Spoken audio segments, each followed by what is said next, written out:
एक आजकल आता है कि मैं बहुत ही अकेलापन फील कर रहा हूँ। इस सवाल का जवाब इसलिए मैं आपसे चाहता हूँ क्योंकि अगर किसी साधु सन्यासी को देखा जाए तो वो अकेले हो के प्रभु की साधना में लग जाते हैं, उन्हें मोक्ष की प्राप्ति होती है, विवेक बढ़ता है, उनके अंदर तेज आता है। और वहीं आज अकेलापन लोग सुसाइड कर लेते हैं। ये दो अकेलेपन को थोड़ा मुझे समझाइए। अच्छा, मुझे लगता है कि आपका ये पॉडकास्ट मिलियन में जाने वाला है, क्योंकि इस प्रकार की बतकही और इस प्रकार के प्रपंच लोग बहुत सुनते हैं। ये बहुत बहुत आवश्यक है। ये जो आपने प्रश्न किया है, वो जो अकेलापन है ना, ये दुनिया का सबसे खतरनाक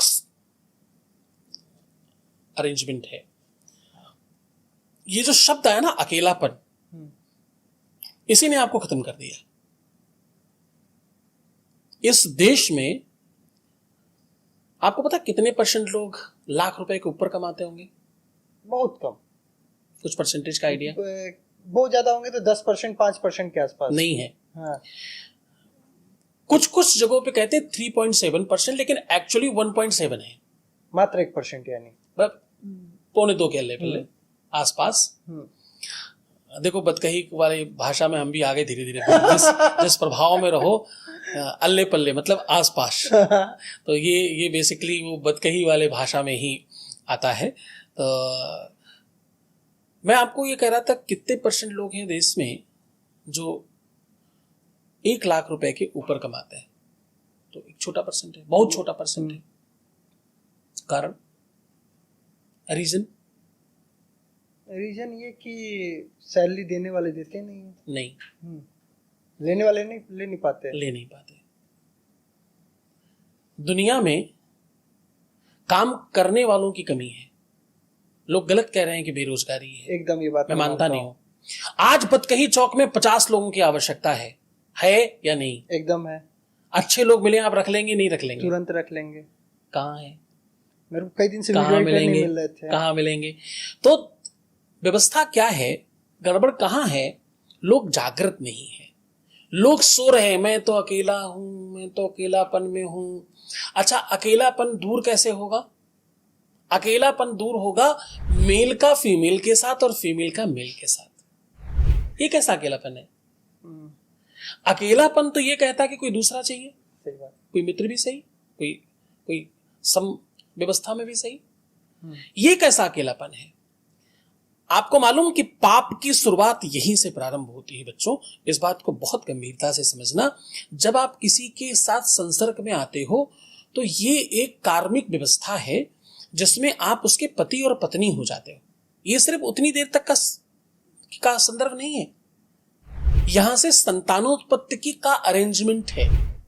यहां आप और आपके अपने जीवन साथी का संसर्ग होना और आगे आने वाली पीढ़ी का प्रभाव शुरू हो जाता है। किसी किसान से पूछना कि किसी भी खेती को बर्बाद करने के लिए क्या चाहिए, तो वो कुछ आपको ऐसे धान्य बताएगा, कुछ ऐसे अनाज बताएगा कि आप 4-5 बार बो दो, उसके बाद खेती खत्म हो जाएगी, जमीन के अंदर का उपज खत्म। आप बहुत दूर मत जाइए। इकोलिप्टिस समझते हैं? लिप्टिस समझते हैं क्या? हाँ। कलेक्टर पेड़ क्या बोलते हैं उसको? अरे हमारे यहाँ लिपस्टिक का पेड़ कहते हैं। लिपस्टिक बोलते हैं, कहीं लिपस्टिक बोलते हैं, कहीं जो बोलते हो। आप एक बार गूगल करना, समझ लेना। लंबा सा पेड़ होता है, मेरे ख्याल से फोटो पिक्चर में दिखाया जाएगा। ये इकलौता पेड़ ऐसा है कि आप किसी भी खेत में लगा दो, क्या होगा पता है? खेत उसी समय से धीरे धीरे मरना शुरू हो जाएगा। कुछ दिनों के बाद इकोलिप्टिस बहुत बड़ा हो जाएगा, वो लिपस्टिक का पेड़ बड़ा हो जाएगा। वो वाली लिपस्टिक नहीं जो फोटो में लगाई जाती है कि पेड़ होता है, ये वो पेड़ बड़ा होगा, खेती मर जाएगी वहां से। उसके बाद उसमें फसल होना कई सालों तक मुश्किल हो जाएगा। फिर से आपको बहुत कुछ करना पड़ेगा उस जमीन पर, अन्यथा वो जमीन खत्म, स्वाहा, 00। उस जमीन में कुछ नहीं बचेगा, कुछ दूसरी फसल होगी ही नहीं। और 1 आध साल नहीं, कई सालों तक नहीं होगी। बड़ी संभावना है, अगर पहले से वो जमीन कमजोर हुई, बड़ी संभावना होगी कि उसके बाद उसमें कोई फसल होगी ही नहीं, कभी नहीं होगी। इसका मतलब क्या हुआ? इसका मतलब ये हुआ कि जब आप किसी के साथ अनैतिक संबंध बार बार बनाते और एक से अधिक लोगों के साथ अगर आप संसर्गों में रहते, तो कहीं ना कहीं आपके आने वाली वंशावली में इसका प्रभाव पड़ता है, आपके कार्मिक अकाउंट पर प्रभाव पड़ता है। एक बिटिया हमारे साथ, भले उसने जन्म नहीं लिया, लेकिन अगर उसने हमें राखी बांधी, मुझे तो बहुत सारे लोगों ने राखी बांधी थी, मतलब मेरे ख्याल से हजारों राखियां आई, वो सब मैं बांध तो नहीं पाया, पर सबको मैंने प्रणाम किया, सबको नमन किया। जिसने राखी बांध ली वो कौन है? बहन। जिसने हमारा पालन पोषण किया, भले ही हमें उसने जन्म नहीं दिया, वो कौन है? माँ है। यहां तक कि जो धरती हमें पाल रही, हम तो उसको भी माँ कहते हैं। जो देश हमें पाल रहा, हम तो उसको भी माँ कहते हैं। जननी जन्मभूमिश्च स्वर्गात् गरीयसी, हम तो उस देश को भी माँ मानते हैं। साहब बिल्कुल वैसे ही जिसको तुम जो कह देते हो, शारीरिक संबंध केवल और केवल पति के लिए है। जो भी ऐसा करता है वो लड़की का पति और लड़की की पत्नी बन जाता है। तो आप क्या करते हो? अपने अकेलेपन की दिशा में चलते हुए आप बहुत सारे ऐसे कृत्य कर लेते हो जो आपके लिए नुकसानदेह। अरे मत सुनो भाई किसी व्यक्ति की, अपने लिए तो जियो, अपने जीवन को तो समझो। तुम्हारे आने वाली संतान अच्छी नहीं हो तुम्हें चलेगा, तुम्हारा आगे आने वाला कुल परंपरा बहुत अच्छी नहीं होगी तुम्हें चलेगा।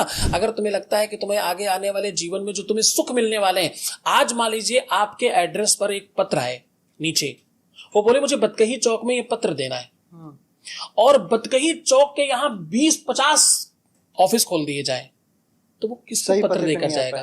वो किसे देगा? तो जो पत्र तुम्हारे पत्नी के लिए और पति के लिए परमात्मा के द्वारा आएगा, उसमें बहुत सारे ऑफिसेस खुले होंगे, तो वो पत्र डिलीवर कहां होगा? वो पत्र कहां दिया जाएगा? वो पत्र तुम्हारे भाग्य में, पर तुम्हारे प्रारब्ध में, तुम्हारे ललाट पर जो सुंदर शब्द लिखे हैं, वो कहां पहुंचाए जाएंगे? वो किसको दिए जाएंगे? जरा विचार करके बताइए। और अगर ये विचार नहीं बनता हो तो एक और विचार करिएगा अकेले में बैठकर कि एक पत्नी और एक पति के भाग्य एक दूसरे के साथ कैसे काम करता है और क्यों काम करता है। ऐसा क्या खास बात हो जाती है? एक दिन पहले वो कहीं और थी या था, एक दिन बाद वो आपके साथ होता है, विवाह हो जाता है।